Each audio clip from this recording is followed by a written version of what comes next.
চট্টগ্রামের ঐতিহ্যবাহী ভবন সিআরবির সামনে উন্মোচন করা হয়েছে বাংলাদেশ ওয়েস্ট ইন্ডিজ টি-20 সিরিজের ট্রফি।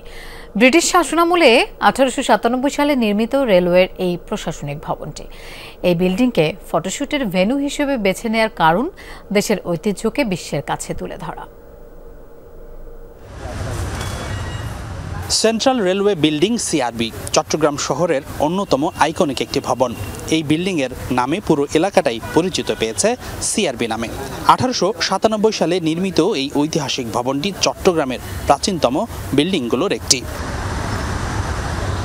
বাংলাদেশ ট্যুরিজমকে প্রমোট করতেই ট্যুরিজম বোর্ডের সাথে এই ট্রফি উন্মোচনে দেশের ঐতিহ্যবাহী জায়গাগুলোকে বেছে নিচ্ছে বিসিবি।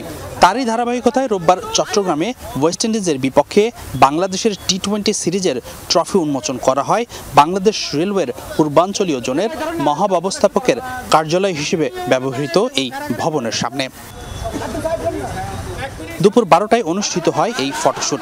শুরুতেই সিআরবি ভবনের সামনে ট্রফি উন্মোচন করেন বাংলাদেশ অধিনায়ক লিটন দাস ও ওয়েস্ট ইন্ডিজ দলপতি শাই হোপ।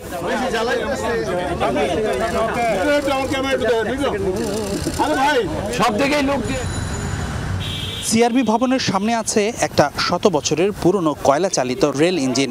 এরপর সেই ইঞ্জিনে চেপেও হয়েছে ফটোশুট। চট্টগ্রামের এই ঐতিহ্যের মতোই এই শহরের ভেন্যু সাগরিকার স্টেডিয়ামে বাংলাদেশ দলের আধিপত্যের অতীত ইতিহাসও নিশ্চয়ই বাড়াতে চাইবে লিটন দাস। সাগরিকায় খেলা সবশেষ 10 টি-20 ম্যাচের মধ্যে 8টিতেই জয় পেয়েছে বাংলাদেশ। ক্যারিবিয়ানদের বিপক্ষেও সেই ধারাটা ধরে রাখাটাই এখন চ্যালেঞ্জ টাইগারদের জন্য। হাসিনুর রহমান, যমুনা স্পোর্টস, চট্টগ্রাম।